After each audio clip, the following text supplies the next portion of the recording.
Hello BookTube, welcome back to my bookshelf tours, and yes, we are finally reaching the end because we're going to be going through my non-fiction books, and where's a better place to start than Prime Minister non-fiction books, because in the last couple months since I've done a bookshelf tour, there was only three of these shelves ish, and I had a bunch stacked up here. Like, it was a very different, but I was like, I'm gonna buy more shelves. So there's six of these, just white, three layers stacked, whatever ones, and so that means I can have a big shelf of them, big row of Prime Minister books across my window, pretty much, and what I look up to when I wake up in the morning. And so let's start. I don't have every single. I want to have at least some point in my life a book about every single Australian Prime Minister, but that's so boring and probably will never happen with a lot of them. Manifesting for some, but this anyway. Let's actually start. There's gonna be a lot of reaching because it's so long over, but because I'm so tall, I can do it. So let's start. The first thing we have at the back is a Prime Minister's guide here. Thought there was a spider on it. I'm a bit traumatized because of the romance books. But here we have Australian Prime Ministers. This is just an anthology edit of short biographies of every single Australian Prime Minister. Here we got all the way from Edmund Barton at the top here to John Howard. So a long time. And yeah, I have this because it's probably the only way to learn about some prime ministers against maybe some of the national prime ministers that no one really thinks about or cares about. But yeah, so this is a good resource just to have in of itself. So I have that. Then we go to our first prime minister, which is Edmund Barton. Yeah, this is probably the only biography of him I think I've ever found. Really solid. There's not much to say about Edmund Barton, to be honest. But yeah, I have this here hardcover, really solid. And then we're skipping a couple people, but we have Alfred Deakin next. Alfred Deakin was an iconic prime minister in my mind. This is the enigmatic Mr. Deakin by what's her name, Judith Brett. A great biography of Deakin. We have this, and then I also have. Probably the most famous book about Alfred Deakin. This is Alfred Deakin by J.A. Lanoz. Yeah, this is a pretty hardcover of it. I found for literally $20. If we open it, yeah, this is what it looks like. Probably again the most famous biography of Alfred Deakin, because he lived such an interesting life, and especially political life. There's obviously the famous thing that he believed in ghosts, the paranormal, and the ghost told him to keep running even though he didn't like being prime minister really. And he served 3 different times as prime minister too, which is you don't see as much. Non-consecutive too, which was more impressive. But yeah, Alfred Deakin. We have 2 books of him, and then we're missing some people over here. Again, they won't have their own books because no one really reads them, but we're skipping all the way to World War One at this point. We have a biography of Andrew Fisher by David Day. I haven't read this one yet. I want to learn more about Fisher. Fisher and Deakin did not get along at all. Andrew Fisher famously called Alfred Deakin Judas because Deakin knifed his way through every party he was a part of to be prime minister, and that's all I know about Andrew Fisher and World War One. So can't wait to get to this at some point. Then we have oh my god, let me get this out. Sorry. We have Billy Hughes by R.N. Hughes. This is from a descendant of the legendary Billy Hughes. This does not do justice to Billy Hughes. He was second prime minister during World War One. Had probably I think he still holds it. Actually, he was the longest serving person in Parliament history. A long ass time, literally. He was there pre-Reformation.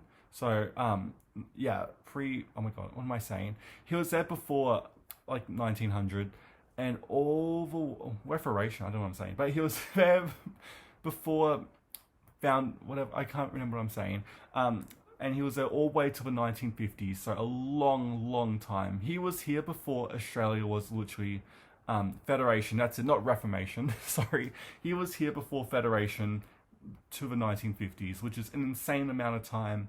Part of every party except the Nationals, because even he had standards according to him. And again, some weird facts about him.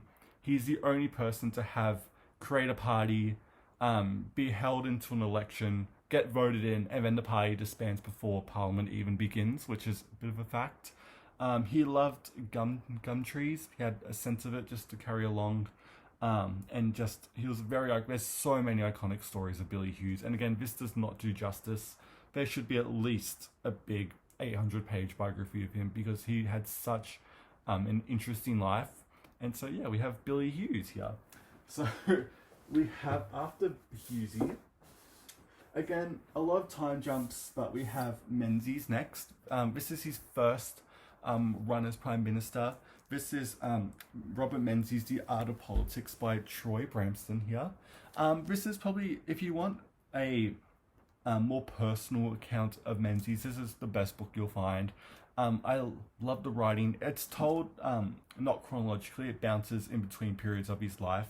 And again, it's more of a human portrayal of Menzies, trying to, look past the mystique and cigars and just the legacy of Menzies. What do we say about Menzies? This book also includes his poetry, which was really cute as well. And so we have this one here. And then we have volume 1 here of Robert Menzies' A Life here by A.W. Martin. I have 2 somewhere. But yeah, this is more, less personal. It's a bit more drier, to be honest. Bit less, it's really not that accessible, to be honest. But I really enjoyed it. So we have, this was from 1894 to 1943, because Menzies loses his Prime Minister spot during World War II.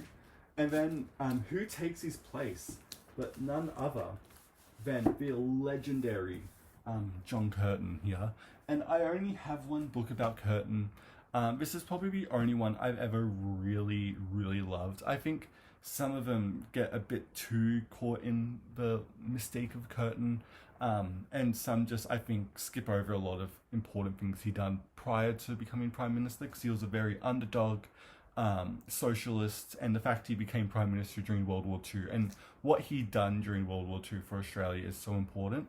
But this is his biography, probably my favourite one of him, by David Day. Again, there's so many. This is just the one I have and I like the most. It does do a bit too much speculation into Curtin's personal life for me. Just that bit too much.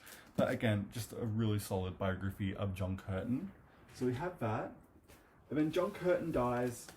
And then we have, he dies in office. Then we have a few more prime ministers. But then Menzies comes back for a second term. Well, not just a second run, sorry.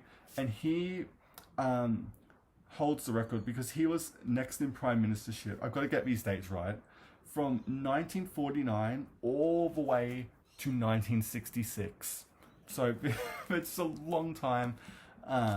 And this is the second volume here. This is again from 44 to 78. Incredibly interesting, a bit dry still, but again, it's Robert Menzies. What do you expect, really? But yeah, so we have more Menzies. Then after that, we have Chifley, of course. Ben Chifley, one of the great Labour prime ministers, worked as a train conductor, before became prime minister.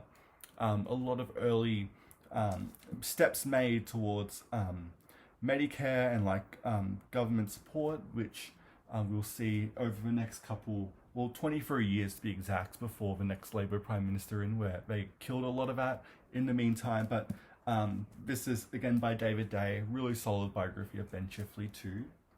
And then in between that, we probably have probably not the most famous, but the most legendary because of his disappearance or death, depending on who you think, and that is Harold Holt. This is A Life and Death of Harold Holt by Tom Frame. There's been so many books about Holt. Ended White Australia policy alone. But again, everyone knows about his mysterious death and the conspiracies around that. I love a good Harold Holt conspiracy, to be honest. Besides that, because there's not really much to talk about outside of what happened that day and the build up to it. But yeah, so we have a biography of Harold Holt as well, and we have that, and then we have a biography of John Gorton here. I've seen his face everywhere. He's always referenced in clips and all that, but I literally don't know what he done. I feel like I just don't know him. So I have his biography here. We'll see how we go with him. I've heard he's a bit more of a larrikin in terms of prime ministers, a bit more jokey, but I literally don't know. So, but we have a biography of him. Then we have a biography of William McMahon. Yeah, I haven't read this one yet. This is Tiberius with the telephone.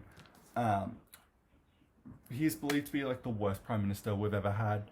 This book tries to justify it and prove otherwise. And I don't know much about him as a prime minister or anything besides that. But I do want to give this book a try because it's a prime minister I haven't heard of. So we have this one here. And then after William McMahon loses, we enter Gough Whitlam section. Now, I have so many books on Gough Whitlam. He was the first Labour Prime Minister in 23 years. And he was like, let me just change it up completely. A lot of Labour's policies through the last over 50 years are very much inspired by Gough Whitlam.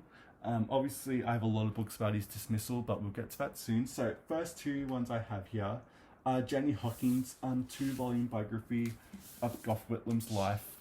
I love the second book a bit more, to be honest, but I do think it gives you a great scope of what the Labour Party was going for at the time. I think it does great historical context, but I feel like when it comes to actual Gough Whitlam biography, I feel like it doesn't do as much as I want it to. But still, she's an iconic writer when it comes to Australian politics, and so I have those two.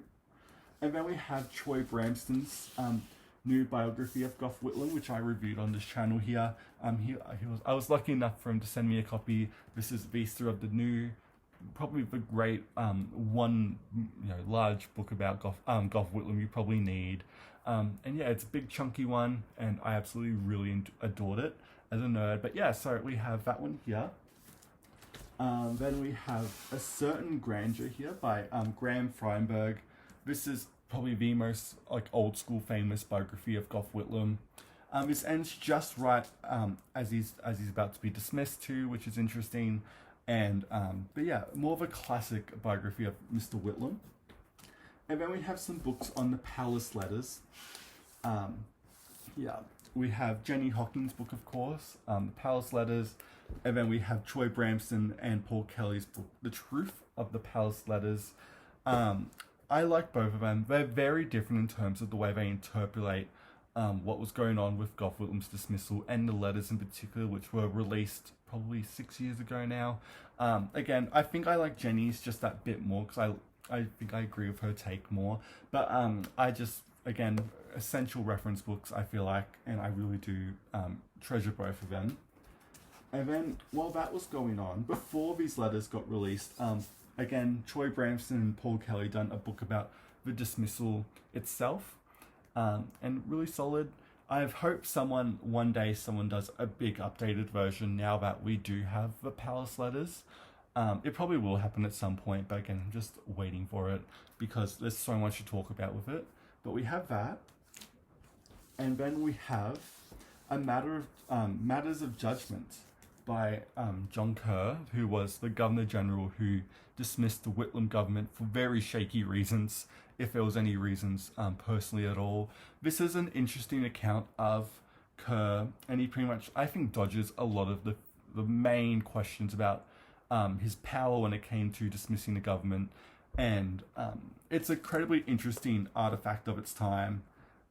Again, Kerr tries to save face with a lot of this, but this book will do done nothing to save his reputation, of course.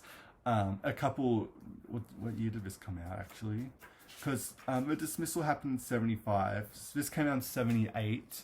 And I think during the same time, he had a really bad drunken appearance at the horse races and embarrassed himself, and he left Australia and never came back. So we have this here. And then we have an interesting book by Gough Whitlam. This is The Whitlam Government. This is from 1972 to 1975. This is about Gough Whitlam. This was published in the 80s. It's about his reflections on his own government. Incredibly interesting read. It is dense, I will say, and it's interestingly enough ghostwritten too by a very, very young Mark Latham, which I didn't know about until I looked at the notes. And I was like, very interesting. But Latham went on to do everything he done. You won't see him here, to be honest. But yeah, we have the Whitlam government as well. And again, we don't have that many books where prime ministers talk about their own prime ministership too. We'll see that a bit later on when it comes to more recent prime ministers. But we have that. And because after John Kerr wrote his book, Matter of Judgment, Gough Whitlam responded charmingly enough with probably the most famous Australian political book ever, and that is The Truth of the Matter here. This is a reprint hardcover of it. It's short, Penguin done a big copy of it, and I do have here, because I had an original copy, because it got reprinted like last year, and it had an introduction by Anthony Albanese, who's our current Prime Minister, and I thought, oh, I'll save that. And so I ripped it out and put them all together in a little bind-up. And I thought that was really cool, because when do you get a Prime Minister writing introductions for classic books? But yeah, it's iconic, what do you want me to say? It's incredible reading. Then we have Bill Hayden here. He was never Prime Minister, but he done so much. Like Bill Hayden is probably one of the great politicians that never became Prime Ministers. He was first set to run against Malcolm Fraser after Gough Whitlam's dismissal, but the party was like, oh, we'll keep Gough Whitlam to hope, the anger of the dismissal will reflect in the votes a couple of years later, but that didn't happen. Labour lost bad. And then after Malcolm Fraser's turn, Labour wanted Bill Hayden to run again as Prime Minister, and Malcolm Fraser was like, oh, Bill Hayden will be an easy person to defeat.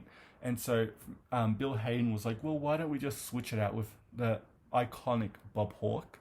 And because Fraser didn't want that, because he knew he was going to absolutely lose to Bob Hawke, and he did. But this is Bill Hayden's book, or an autobiography. He's done so much, and it's a great read too. So we have that. And speaking of Malcolm Fraser, this is his memoir he wrote towards the end of his life. It's pretty dry it's not that good. You can tell he was obviously nearly on death's door, and was like, we need to do a book to fix my reputation before I die. And this is pretty much what it is. It is a bit sappy at times, and it's fine. It is a bit way too long for a lot of people. It is well over 700 pages, and it's fine. But again, he doesn't go suspiciously talk about his involvement in the dismissal as much as I kind of would like for him to know, but he's always been very hands-off with that in terms of talking about it. But yeah, so we have Malcolm Fraser's memoir, and then we have some Bob Hawke books. We have probably the definitive Bob Hawke biography, in my opinion, and that is Bob Hawke, Demons and Destiny by Troy Bramston. One of the great political memoirs, in my opinion. Life to Death. It literally tells you everything you know about Bob Hawke. It is very big, but it is such worth a read. I loved it so much.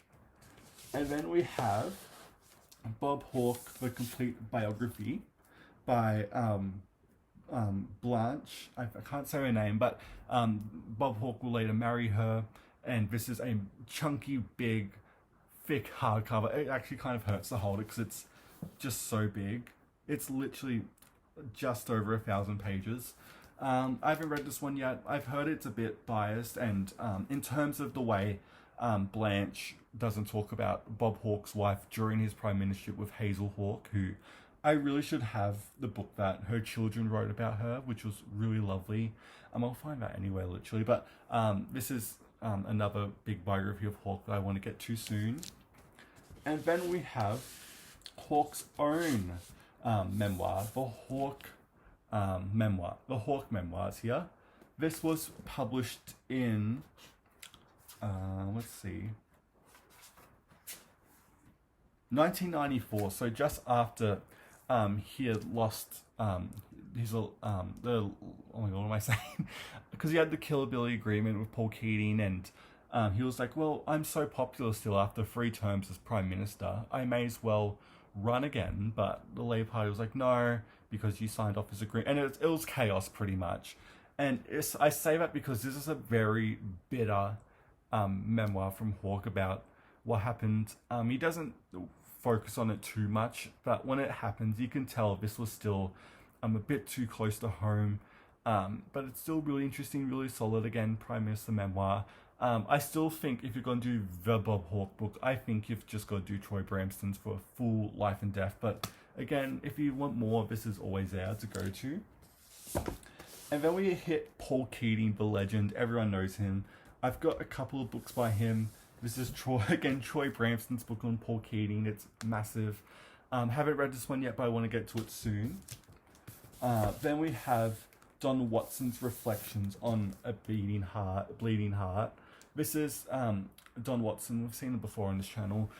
This is he spent some time with Paul Keating during his prime ministership, and this is him just talking about it and Paul Keating as a figure. I haven't read it. I've read bits of it because it's been quoted so many times, but I do need to give it a full read. It's just very big.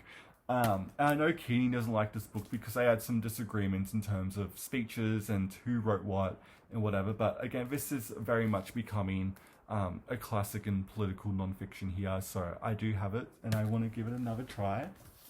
And then we have another Paul Keating book. We have Keating by Kerry O'Brien here. This is pretty much a transcript of an interview where it's got like questions, then answer and responses. And this is Keating just reflecting on his life. It's incredibly interesting, in depth. It's really great. I get if you don't like that, question answer type of format for, especially because it's so long. It's literally just over 750 pages of that. But I feel like this is the closest we're going to get to at least a definitive Paul Keating biography while he's still alive, because he said that's never going to happen for him because they're a waste of time. But again, when he dies, there's going to be a lot of biographies about him. But this is the closest we have right now because he's very much still alive and just as smart as ever. So we have that. And then the last Paul Keating book we have here is Paul Keating Afterwards. This is post-Prime Minister speeches. So yeah, big chunky just collection of his speeches. I've flipped through it over and over again. Really interesting. It's just a bit niche to recommend again, but again, we don't really have books about Prime Minister speeches, so the fact that this exists is really good. So we have that, and then we move on. We need to move up a bit because we're getting a bit too close to the other side, but we have John Howard next. Howard's been around since the Gough Whitlam days, so back in the 70s, and we're time jumping all the way to the late 90s now, and early 2000s. We have Lazarus Rising. Yeah, this is his big memoir he wrote a couple of years ago now. It's fine. I don't like John Howard. I think he's probably one of the smartest politicians we've ever had in terms of how he played the game and the cards he was dealt throughout his career. But I just personally don't agree with a lot of what he says, to be honest. Again, when it comes to his importance, it can't be overstated. He's easily the most important Prime Minister, at least of my lifetime. Say what you want about him privatising everything and everything like that. But this is him just reflecting on that and being very proud of his political career. And it's fine. It's a fine read, to be honest. It's so big, though. We have that. But then we have an interesting book by Howard, which I haven't gotten to yet because I'm a bit too excited. This is John Howard's book on Menzies, who we saw all the way back in World War II, a couple books ago. This is Howard's big book about reflecting on the Menzies era and how, because Menzies pretty much established and built the Liberal Party from the complete ashes of what they were before. Menzies was very much a visionary politician when it came to that, and this is John Howard. And you can argue that literally John Howard done the same thing in terms of reinventing the Liberal Party, and for his own generation, really. It's a shame what they are now, but this is, again, you got the back of the two of them there, wicked eyebrows, of course, except Menzies had a bit more, was a bit more groomed than Howard's. But again, when do we ever get a Prime Minister reflecting on previous Prime Ministers? Like, literally ever. So I can't wait to get to this. It is big, so and I hopefully I will enjoy it. You may have, and then that's pretty much it. We've still got a couple more to go, but in terms of chronologically, it gets a bit dodgy after that, because I know Kevin Rudd done a big 2-volume memoir, which I do want to get to at some point, 'cause I personally like Kevin Rudd. We don't need anything by Tony Abbott. Yeah. His big book of Australia wasn't that good, really. Julia Gillard, I don't have my story. It's pretty boring, to be honest. I was like, I don't need it.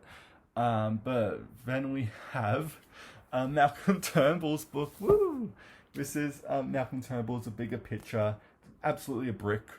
Malcolm Turnbull, it's a fine book, really. He pats himself on the back for a lot of things, whether he thinks he deserves it or not. He done nothing wrong, according to him in here. But again, very interesting. It's fine. It's interesting to see when this came out, and the way Turnbull talked about Scott Morrison, who was the current Prime Minister at the time, and they were from the same party.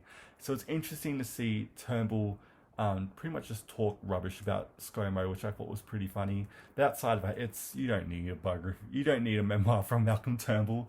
And that is pretty much where my biographies of Prime Ministers ends.